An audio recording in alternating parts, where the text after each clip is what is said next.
English grammar का सबसे ज्यादा कंफ्यूजिंग टॉपिक माना जाता है एक्टिव पैसिव। लेकिन लेकिन लेकिन मैं इसको 10 मिनट में इतना इंटरेस्टिंग बना दूंगी कि आप इसको कभी नहीं भूलोगे। लेकिन आपको इस वीडियो में लास्ट तक जुड़ना होगा।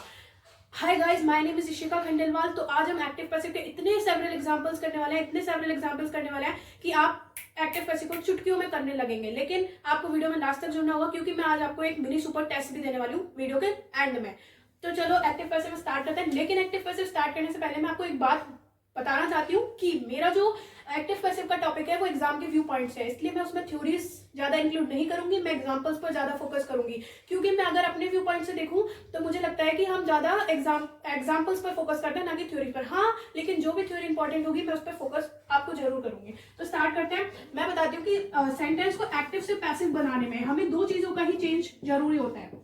जो होता है, एक तो होता है हमारा प्रोनाउन का चेंज, और जो दूसरा चेंज होता है वो होता है हमारे वर्ब का चेंज। ठीक है, अगर मैं बोलूं कि आपने प्रोनाउन और वर्ब का चेंज समझ लिया तो आप एक्टिव पैसिव को इतने अच्छे से समझ जाएंगे कि आप उंगलियों पे उसको करने लगेंगे। अगर मैं एग्जांपल दूंगी तो आप तुरंत आंसर उसका देने लगेंगे। लेकिन आपको इसमें मेरे साथ बने रहना पड़ेगा। तो फर्स्ट ऑफ ऑल, अगर मैं प्रोनाउन के चेंज की बात करूं तो जो प्रोनाउन का चेंज होता है ना, उसमें हमारे कितने चेंज होता है? 7 चेंजेस होता है। कितने चेंजेस होते हैं? 7। तो फर्स्ट ऑफ ऑल, अगर मैं बात करूं प्रोनाउन के चेंज में, तो जो आई होता है ना वो हमारा चेंज हो जाता है मी में। सेकंड, अगर मैं बात करूं वी, तो वी चेंज हो जाता है अस में।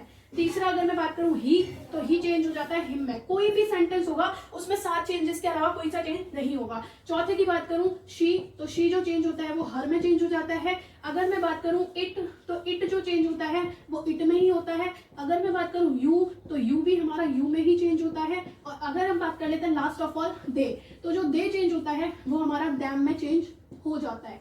आई थिंक आपको समझ आ गया होगा। अगर आप स्क्रीनशॉट लेना चाहते हैं तो आप ले सकते हैं।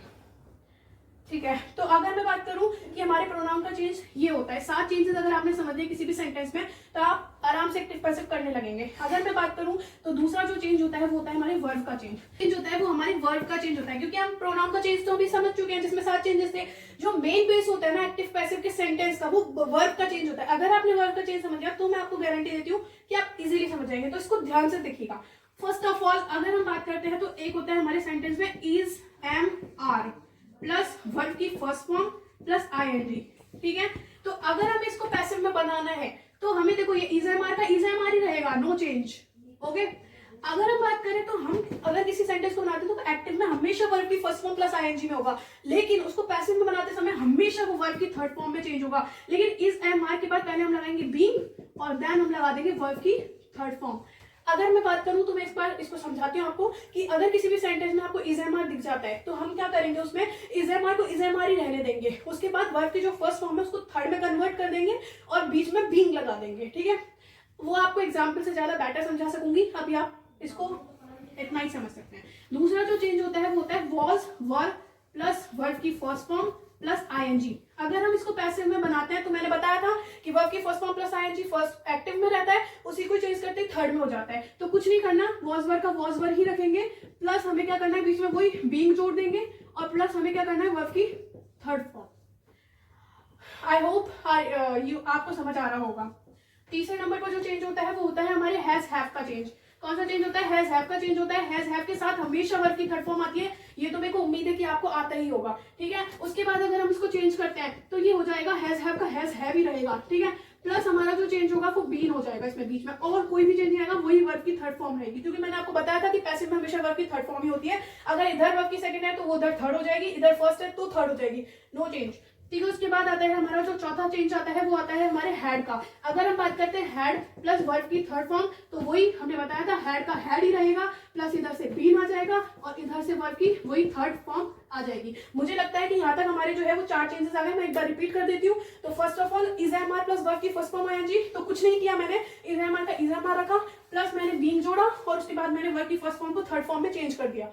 उसके बाद सेकंड मैंने वॉज वर प्लस वर्ब की first form plus ING, then मैंने वॉज वर का वॉज वर ही रखा, फिर वही मैंने बीइंग जोड़ा प्लस वर्ब की थर्ड फॉर्म। थर्ड जो चेंज था वो हैज हैव प्लस वर्ब की थर्ड फॉर्म, तो कुछ नहीं किया मैंने, हैज हैव का हैज हैव रखा प्लस बीइंग जोड़ा और वर्ब की थर्ड फॉर्म। फिर हैड था प्लस वर्ब की थर्ड फॉर्म, तो कुछ नहीं किया मैंने, हैड के साथ बीइंग प्लस वर्ब की थर्ड फॉर्म। तो हम आगे बढ़ते हैं। तो हमने बात की पांचवा जो होता है, अगर मैं बात करूं कि आप मॉडल्स के बारे में आई होप आप जानते होंगे, तो जो पांचवा चेंज होता है वो होता है मॉडल्स का। और आपको पता ही है मॉडल्स के साथ हमेशा वर्ब की फर्स्ट फॉर्म आती है। ठीक है, तो फिर अगर हम बात करें मॉडल को कैसे चेंज करते हैं, तो हम बात करें मॉडल को, मॉडल प्लस इसमें बीच में आ जाता है बी और प्लस आ जाता है वर्ब की थर्ड फॉर्म।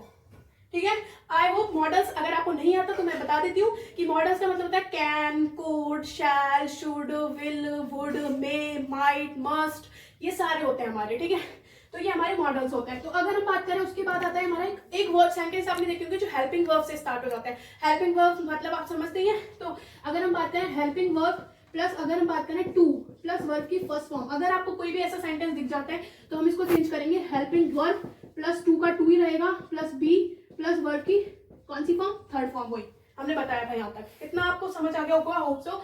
उसके बाद अगर हम बात करते हैं तो सातवां जो चेंज होता है वो होता है वर्ब की फर्स्ट फॉर्म। अगर हमारा कोई सेंटेंस डू डज है इधर तो हम उसको चेंज कर देते हैं इज, एम, आर प्लस वही हमने बताया था वर्ब की थर्ड फॉर्म। ठीक है, अगर हम बात करें लास्ट वाला चेंज, मैं एक बार आपको क्विक रिवीजन में दोबारा समझा दूंगी। अगर यहाँ पे हमें कहीं पर डिड दिख जाता है प्लस इसके साथ वर्ब की सेकंड फॉर्म दिख जाती है तो हम इसको जो चेंज कर देते हैं वो वॉज वर्ब प्लस वर्ब की थर्ड फॉर्म में उसको हम चेंज कर देते हैं। एक बार मैं क्विक एक बार फटाफट से समझा देती हूँ आपको। मैंने क्या किया, इज, एम, आर वर्ब की फर्स्ट फॉर्म प्लस आईएनजी, तो मैंने is, am, are plus being जोड़ा और कुछ नहीं किया। और देन मैंने बताया था कि एक्टिव में वर्ब की फर्स्ट फॉर्म होती है तो वो पैसिव में जाके वर्ब की थर्ड फॉर्म हो जाती है। ये आप हमेशा नोटिस कर लो, वर्ब की थर्ड फॉर्म ही आई है, किसी में भी और कुछ नहीं आया। सेकंड अगर मैं बात करूं वॉज वर्ब प्लस वर्ब की फर्स्ट फॉर्म प्लस आईएनजी, तो मैंने कुछ नहीं किया, वॉज वर्ब का वॉज वर्ब ही रखा प्लस बीइंग जोड़ा और वर्ब की थर्ड फॉर्म में उसको कन्वर्ट कर दिया। तीसरे नंबर पर हैज हैव प्लस वर्ब की थर्ड फॉर्म थी यहाँ पर ऑलरेडी, तो वर्ब की थर्ड फॉर्म तो रहेगी, हैज हैव ही रहेगा, बस बीइंग जोड़ देंगे क्योंकि आपको पता है कि कोई भी प्रेजेंट परफेक्ट या प्रेजेंट परफेक्ट कंटीन्यूअस में हम सेंटेंस बनाते तो हैज के साथ बीन ही आता है। उसके बाद अगर हम बात करें हैड प्लस वर्ब की थर्ड फॉर्म, तो मैंने कुछ नहीं किया, हैड का हैड ही, बीन और वर्ब की थर्ड फॉर्म। उसके बाद अगर हम बात करें मॉडल्स प्लस वर्ब की फर्स्ट फॉर्म, मैंने बता ही दिया मॉडल कौन कौन से होते हैं, वो आपको समझ आ चुका होगा। तो मॉडल का मॉडल ही रखेंगे, जैसे मॉडल एग्जाम्पल बताती हूँ कि कैन है तो कैन का कैन ही रहेगा। अब जैसे फिर उसके बाद बी जुड़ जाएगा प्लस वर्ब की थर्ड फॉर्म, मैं एग्जाम्पल से आपको समझाऊंगी। तो उसके बाद अगर हम बात करते हैं helping verb plus two plus verb की फर्स्ट फॉर्म, तो हेल्पिंग वर्ब प्लस टू का टू ही रहेगा, फिर बी जुड़ जाएगा वर्ब की थर्ड फॉर्म। वर्ब की फर्स्ट फॉर्म डू डज, तो हम बात करेंगे वर्ब की फर्स्ट फॉर्म को हम इज, एम, आर में चेंज कर देंगे प्लस अगर हम बात करें वर्ब की थर्ड फॉर्म। उसके बाद अगर हम बात करें डिड, वर्ब की second form was verb plus verb की थर्ड फॉर्म। इससे ज्यादा मैं आपको अभी थोड़ी नहीं समझाऊंगी, हम एग्जांपल्स पर चलते हैं। मैं आपको उम्मीद है कि 150 से 200 एग्जांपल्स आपको समझाना चाहूंगी जिससे आपको एक्टिव पैसिव उंगलियों पर याद हो जाएगा। तो एक्टिव पैसिव में आगे बढ़ने से पहले मैं आपको एक बार मॉडल्स का थोड़ा सा, जो भी एक्टिव पैसिव से रिलेटेड जो मॉडल्स हैं, जो भी हमारे काम के हैं, उनका मैं एक बार ओवरव्यू देना चाहती हूँ। तो एक बार आप समझिए कि मैंने आपको वहां पे बताया था कि मॉडल जो चेंज होता है वो modal plus be plus verb की थर्ड फॉर्म में चेंज होता है। तो सेम टू का सेम मैंने कुछ नहीं किया, पहले मॉडल्स लिखे सारे कि मॉडल कौन कौन से हैं जो कि एक्टिव पैसिव में काम आते हैं। मॉडल्स काफी तरह के होते हैं, अभी इसमें बहुत सारे मॉडल्स मैंने नहीं लिखे हैं। अगर आप चाहते हैं मॉडल्स का भी पूरा वीडियो बनाऊं मैं, तो अगर आप जितना अच्छा कमेंट करेंगे, जितना ज्यादा कमेंट करेंगे, उससे मेरे को मोटिवेशन मिलेगा, तो मैं जरूर आपकी मॉडल्स की वीडियो बनाऊंगी। लेकिन जो भी अभी एक्टिव पैसिव में मॉडल्स काम किया है वो मैंने यहाँ पे लिख दिया है। तो जैसे मॉडल होता है कैन, तो मैंने बनाया can plus be plus verb की थर्ड फॉर्म। जैसे कुड होता है तो could plus be plus verb की थर्ड फॉर्म। शैल होता है तो shall plus be plus verb की थर्ड फॉर्म। शुड होता है तो should plus be plus verb की थर्ड फॉर्म। विल होता है तो will plus be plus verb की थर्ड फॉर्म। वुड तो would plus be plus verb की third form. May plus be plus verb की थर्ड फॉर्म। माइट होता है तो might plus be plus verb की थर्ड फॉर्म। एक लास्ट वन मस्ट, तो must plus be plus verb की थर्ड फॉर्म। ओके, तो अब हम यहाँ तक हमारा एक्टिव पैसिव का जो भी इंपॉर्टेंट थ्योरीज थी, जो भी हमारा एक्टिव पैसिव में काम का था, वो मैंने आपको सब बता दिया। अब हम चलते हैं एग्जांपल्स की साइड। तो मैं आपको बता दूं कि मैं एग्जांपल्स आपको देने वाली हूँ। मेरा जो टारगेट है वो 150 से 200 एग्जांपल्स देने का। जितना हो पाएगा इस वीडियो में मैं उतना दूंगी, और इसका जो सेकेंड पार्ट है वो भी मैं पूरी जल्दी डालने की कोशिश करूंगी। तो हम एग्जाम्पल्स की साइड बढ़ते हैं। तो फर्स्ट एग्जाम्पल्स मैं आपको समझाती हूँ। मैं बहुत धीरे धीरे आपको इन एग्जाम्पल्स को समझाना चाहूंगी, जिससे आपको फटाफट से 2-3 एग्जाम्पल्स में इतना अच्छा समझ आ जाए कि आप आगे अपने आप बनाने की कोशिश करें। और मैं बताती हूँ आपको कि मैं जो भी 2 एग्जाम्पल समझाने के बाद जो भी एग्जाम्पल दूँ, पहले आप उसको वीडियो को पॉज करें, उसके बाद खुद बनाने की कोशिश करें। फिर आप जब उसको खुद बनाएंगे फिर आप चेक करें कि जो मैंने बनाया और मैम ने बनाया वो सही है और डिफरेंट तो नहीं है, तो आपको और अच्छे समझ आएगा। फर्स्ट ऑफ ऑल अगर मैं एग्जाम्पल की बात करूं, तो सबसे पहले हमने इज, एम, आर से रिलेटेड बात की थी, तो हम पहला इज, एम, आर का ही ले लेते हैं। फर्स्ट होता है she is writing a letter a story now. एक मिनट, इससे पहले मैं आपको ये बताऊंगी कि जो इसमें होता है ना वो क्या होता है। अब ये जो सेंटेंस है वो है सब्जेक्ट प्लस वर्ब की first form plus ING plus object plus other words. ठीक है, अब हम इसको जो चेंज करेंगे वो चेंज होगा फर्स्ट फॉर्म प्लस आईएनजी। ऐसा कोई हमें सेंटेंस देगा वो एक्टिव में, तो अगर हमें सिर्फ पैसिव में चेंज करना है तो सबसे पहले हम लिखेंगे ऑब्जेक्ट फिर उसके बाद लिखेंगे इज एम आर, उसके बाद हम बनाएंगे इसको बीइंग। मैंने बताया था इज एम आर के साथ हमेशा बीइंग लगता है। उसके बाद हमने बताया था कि वर्ब की थर्ड फॉर्म लग जाती है। उसके बाद ये जो है वो बाय में चेंज हो जाता है। उसके बाद हम इसमें लिख देते हैं लास्ट में सब्जेक्ट और लास्ट में लगा देते हैं फुल स्टॉप। ठीक है, अगर मैं बात करूं तो मैंने सबसे पहले स्ट्रक्चर समझाया है, अब इसका मैं जो बनाऊंगी वो आपको इजीली समझ आ जाएगा। देखो ये हमारा जो था सबसे पहले सब्जेक्ट था, उसके बाद ही मैंने वर्ब की फर्स्ट फॉर्म प्लस आईएनजी, मतलब पहले मैंने ये लिखा, उसके बाद मैंने यहाँ पे हेल्पिंग वर्ब थी, वर्ब की फर्स्ट फॉर्म मतलब subject plus helping verb plus verb की first form plus ING. Then उसके बाद मैंने लिखा था यहाँ पर ऑब्जेक्ट। उसके बाद हमारा कोई भी अगर अदर वर्ड्स दे रखा है तो हम उसको इंक्लूड कर लेते हैं। तो अगर हम इसको पैसिव में बनाते हैं तो सबसे पहले हम यहाँ पर ऑब्जेक्ट लेके आते हैं, फिर उसके बाद जो भी हमारे जो मतलब प्लूरल सब्जेक्ट है तो उसके साथ आपको पता है आर लगता है, सिंगुलर है तो उसके साथ इज लगता है और आई के साथ हमेशा एम लगता है। तो मैंने यहाँ पर लिख दिया, उसके बाद मैंने बीइंग लगाया, उसके बाद मैंने वर्ब का थर्ड फॉर्म और देन हमारा हमें पैसिव बनाते हैं तो हमेशा बाय कन्वर्ट होता है, मतलब बाय हमें लगाना जरूरी होता है जब भी हम सेंटेंस को पैसिव में कन्वर्ट करते हैं और उसके बाद सब्जेक्ट आता है। तो मैं इसको आपको एक बना के दिखाती हूँ तो आपको इजीली समझ आ जाएगा। अब देखो सबसे पहले हम ऑब्जेक्ट को लेके आएंगे, तो इसमें जो हमारा ऑब्जेक्ट है वो क्या है, अ स्टोरी। क्या है, अ स्टोरी। तो हमने यहाँ पर लिखा अ स्टोरी। उसके बाद हम बताते हैं कि स्टोरी जो होती है वो सिंगुलर होती है तो इसके साथ क्या आ जाएगा, इज आ जाएगा, तो मैंने इज लिख दिया। उसके बाद हमें कंपलसरी है कि बीइंग लगाना ही है तो हमने यहाँ पर बीइंग लगा दिया। अब आपको पता ही है कि जो राइटिंग की थर्ड फॉर्म होती है वो रिटर्न होती है। क्या होती है, रिटर्न। तो स्टोरी इज बीइंग रिटर्न आ जाएगा यहाँ पर। और उसके बाद मैंने बताया था आपको कि वर्ब की थर्ड फॉर्म के बाद बाय आएगा, तो यहाँ पर बाय लगा दिया और हमारी जो सब्जेक्ट दे रखी थी वो क्या दे रखी थी, शी। तो मैंने बताया था कि शी को किस में चेंज कर देते हैं, प्रोनाउन के अकॉर्डिंग, हर में, तो ये हो जाएगा हर। तो एक sentence story is being written by her. एक बार दोबारा से ओवरव्यू दे देती हूँ कि she is writing a story. ठीक है, तो हमने क्या किया, पहले यहाँ पर सब्जेक्ट थी, उसके बाद हेल्पिंग वर्ब थी, उसके बाद वर्ब की फर्स्ट फॉर्म थी और उसके बाद फिर हमारा ऑब्जेक्ट था। तो हमने यहाँ पर क्या किया, पहले ऑब्जेक्ट को लिख दिया स्टोरी। उसके बाद हमने क्या किया, इज एम आर में से हमें देखना होता है कि हमें इज एम आर, तो हमने देखो इधर आर आ नहीं सकता क्योंकि प्लूरल नहीं है, एम आ नहीं सकता क्योंकि यहाँ आई नहीं है, तो हमने क्या किया, इज लगा दिया। अब हमने इज लगा दिया, फिर मैंने आपको बताया था कि इसके साथ फिर उसके बाद हम बीइंग लगाते हैं, तो मैंने बीइंग लगा दिया। उसके बाद मैंने बताया था कि वर्ब की थर्ड फॉर्म में चेंज हो जाता है, वर्ब का फर्स्ट फॉर्म प्लस आईएनजी होता है, तो वर्ब की थर्ड फॉर्म राइटिंग की क्या हो जाएगी, रिटर्न। क्या हो जाएगी, रिटर्न लगा दिया। दैट मैंने कुछ नहीं किया, मैंने बताया था कि बाय कैसे कन्वर्ट करते हैं, तो ये बाय हो गया। उसके बाद मैंने कुछ नहीं किया कि यहाँ पर जो सब्जेक्ट थी मैंने बताया था कि शी जो होता है वो हमेशा ऑब्जेक्ट में जाके हर में चेंज हो जाता है, तो ये हर में चेंज हो गया, देन फुल स्टॉप। समझ आया होगा, आई होप, उम्मीद है मुझे यहाँ तक। मैं सेकेंड एग्जाम्पल्स की साइड बढ़ती हूँ। धीरे धीरे आपको बहुत सारे एग्जाम्पल्स करते करते बहुत आगे तक आप बढ़ जाएंगे। तो सेकेंड एग्जाम्पल मैंने आपको समझाया था वॉज वर्ड से रिलेटेड, तो मैं देखो कुछ नहीं कर रही हूँ, देखो ही, वही सब्जेक्ट ली मैंने, वॉज वर्ड से रिलेटेड वॉज वर्ड लगाया, ही वॉज। उसके बाद मैंने क्या किया, वही हम राइटिंग ले लेते हैं, ही वॉज राइटिंग।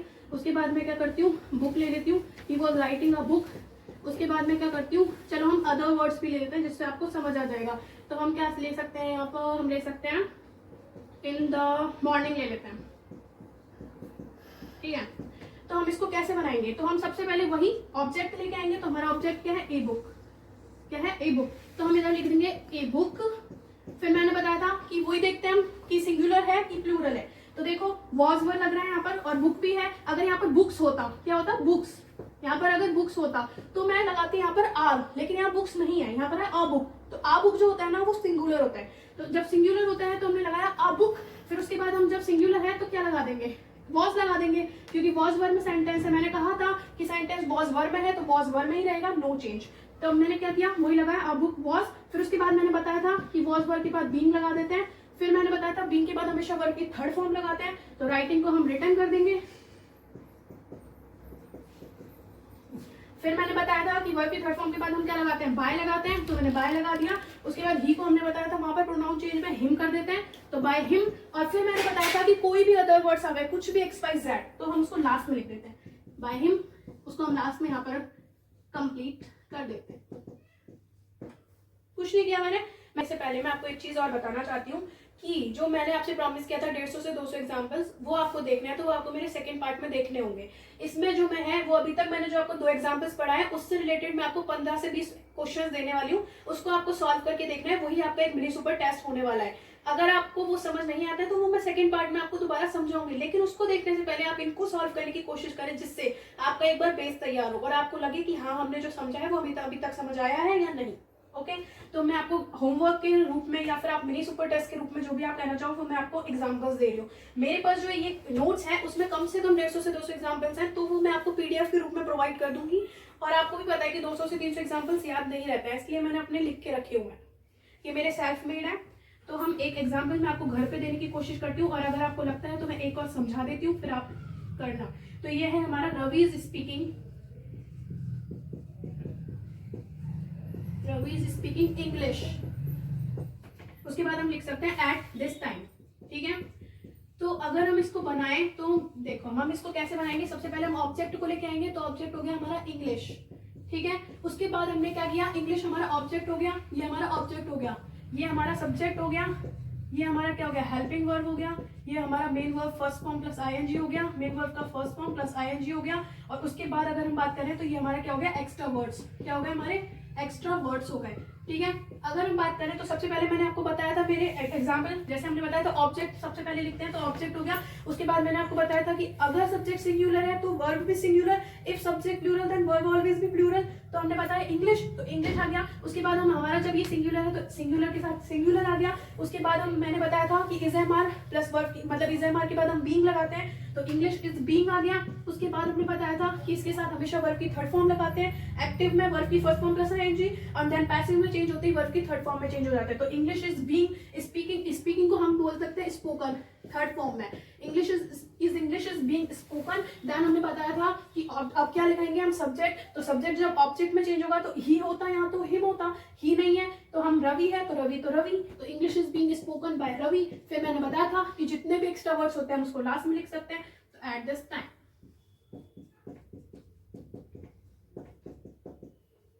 ठीक है।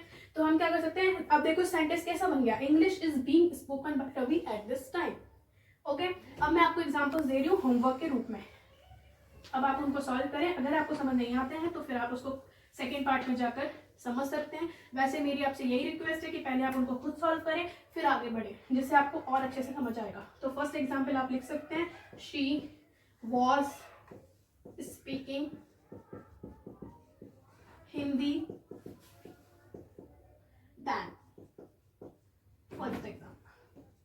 सेकेंड अगर आप लिखना चाहें तो आप लिख सकते हैं जैसे कि he is playing cricket in the garden. तीसरा एग्जाम्पल अगर हम लिखना चाहें तो हम लिख सकते हैं जैसे कि Madhu was writing a letter now। चौथा एग्जाम्पल अगर हम लिखना चाहें तो हम लिख सकते हैं, Ishika is cooking food these days. जैसे हम नेक्स्ट एग्जाम्पल देखना चाहें तो हम लिख सकते हैं, Vansh is writing a letter now। Next example हम देना चाहें तो हम लिख सकते हैं, Naman is watching the video at this time, ठीक है।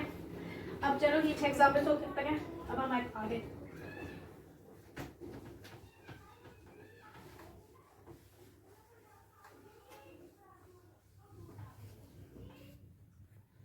नेक्स्ट एग्जाम्पल अगर हम बात करते हैं तो हम लिख सकते हैं, children are playing cricket,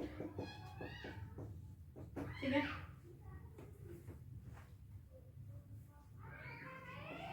next examples अगर हम लिखना चाहें तो हम लिख सकते हैं, जैसे इसमें से देख लेती हूँ मैं कुछ अच्छा लगे तो मुझे, छोड़ो इसको, मैं अपने मन से देती हूँ। हम नेक्स्ट लिख सकते हैं जैसे सुनील इज गोइंग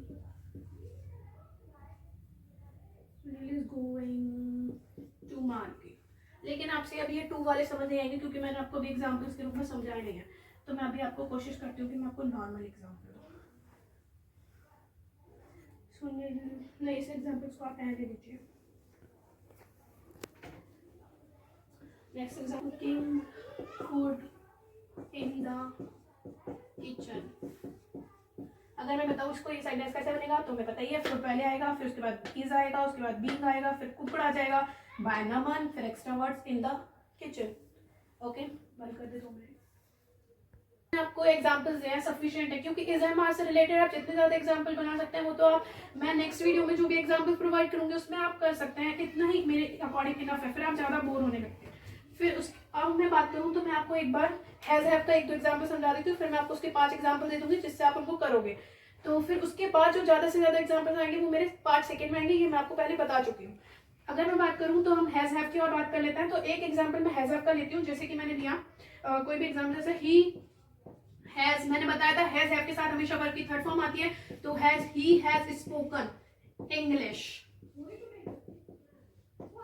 रिसेंटली, वही सेम फॉर्मेट। ये हमारा सब्जेक्ट हो गया, ये हमारा हेल्पिंग वर्ब हो गया, ये हमारी वर्ब की थर्ड फॉर्म हो गई, ये हमारा ऑब्जेक्ट हो गया, और ये हमारा क्या हो गया, एक्स्ट्रा वर्ड्स हो गए। ठीक है, अगर आपको लगे कि मेरा कुछ समझ नहीं आ रहा तो आप मेरे को एक बार कमेंट कीजिएगा, जिससे मुझे भी समझ आए कि आपको क्या समझ नहीं आया, तो मैं उसको दोबारा कोशिश करूँ बताने की आपको और अच्छे से। तो हमने वही बताया कि पहले ऑब्जेक्ट ले लेंगे, तो ऑब्जेक्ट, फिर मैंने आपको बताया था कि ऑब्जेक्ट के साथ हम यही देखते हैं कि हमारा जो वर्ब है सिंगुलर है कि प्लूरल है। अगर हमारा सिंगुलर है तो इज लगाते हैं, प्लूरल है तो हम आर लगाते हैं, और आई है तो हम एम लगाते हैं। तो अब इंग्लिश वही हमारा सिंगुलर है। मैंने ये भी बता दिया कि अगर आपको ये भी समझ नहीं आता कि हमें कहाँ पे इज एम आर लगाना है, कहाँ पर हमें क्या लगाना है, तो आप वहां पर भी मेरे को कमेंट कर सकते हैं, जिससे मैं आपको इस चीज को भी बताने की दूसरे पार्ट में कोशिश करूंगी। तो जैसे मैंने लगाया इंग्लिश, तो इंग्लिश के बाद हमें पता है कि हैज ही आएगा क्योंकि सिंगुलर है, तो इंग्लिश हैज। फिर उसके बाद मैंने बताया था हैज के साथ बीन लगा देते हैं, तो इंग्लिश हैज बीन। उसके बाद हम लगा देंगे वर्ब की थर्ड फॉर्म स्पोकन। फिर मैंने बताया था कि बाय, तो बाय। अब देखो यहाँ पर हमें क्या है कि यहाँ पर हमें ही दे रखा है, क्या दे रखा है, हमें यहाँ पर ही दे रखा है, तो अब ही को किस में चेंज कर देंगे हम, हिम में, तो बाय हिम।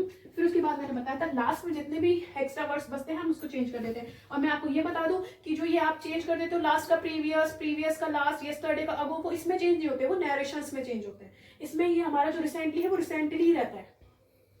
इस चीज की भूल ना करें कि आप एक्टिव पैसिव में इनको चेंज कर दें, तो ये आपका सेंटेंस पूरा गलत हो जाएगा। और वैसे भी मैं आपको बता दूं जो भी कॉम्पिटिटिव एग्जाम्स होते हैं उनमें जो है वो हमें टिक करना होता है एमसीक्यूज। अगर आपने जरा सा इतना भी सीख लिया ना प्रोनाउन का और वर्ब का चेंज, तो आप एग्जाम्पल को देखते ही वहां टिक कर देंगे कि यही होगा। और मैं गारंटी देती हूँ अगर आपने इनको समझ लिया बहुत अच्छे से, तो आप एग्जाम्स में क्वेश्चन को देख के स्माइल पास करेंगे, क्यों, आपको लगेगा ये मुझे आता है। ठीक है, मैंने अब आपको समझा दिया। मैं एक और अगर आप बोलते हैं तो मैं एक और समझा देती हूँ, उसके बाद मैं आपको 5 एग्जाम्पल्स दे देती हूँ, फिर आपका हो जाएगा। तो हम ले लेते हैं जैसे कि ही हैज स्पोकन संस्कृत। तो फिर वही हमने बताया था, सबसे पहले ऑब्जेक्ट ले लिया संस्कृत, फिर उसके बाद ये भी हमारा सिंगुलर है तो हैज, उसके बाद हम been, Sanskrit has been, then spoken, verb की थर्ड फॉर्म की वर्ब की थर्ड फॉर्म, बाय। जैसे हम एक बार इसको ही की जगह शी करके देखते हैं, क्योंकि हमने ही यहाँ पर ले लिया तो आपको पता है कि यहाँ हिम चेंज हो गया। अब ये शी है तो मैंने बताया था कि शी हर में चेंज हो जाता है। समझ आया? आई होप आपको समझ आया होगा। तो अब मैं आपको 5 एग्जाम्पल दे देती हूँ, इसकी भी आप बनाने की कोशिश कीजिएगा। अगर आपको नहीं समझ आता तो आप मेरा 5 सेकेंड उसका कंटिन्यू कीजिएगा। अब मेरी उम्मीद है कि मैं आप इनको एक बार बनाने की कोशिश करेंगे, और अगर आपको नहीं समझ आता तो आप मेरा 5 सेकेंड देखेंगे। अब ये वीडियो बहुत ज़्यादा लंबी हो रही है, इसलिए मैं आपसे लेना चाहती हूँ बहुत अच्छी वाली विदा। और मेरे को उम्मीद है कि आप मेरी वीडियो अगर पसंद आएगी तो आप लाइक, शेयर एंड सब्सक्राइब जरूर करेंगे, और जो भी आपको लगता है कि मुझे और अच्छे से समझाने की जरूरत है तो आप उसमें कमेंट डाउन कर सकते हैं। मैं अपनी पूरी कोशिश करूंगी उसको और अच्छे से समझने की और उसको और अच्छा बेटर बनाने की। Thank you so much, bye bye.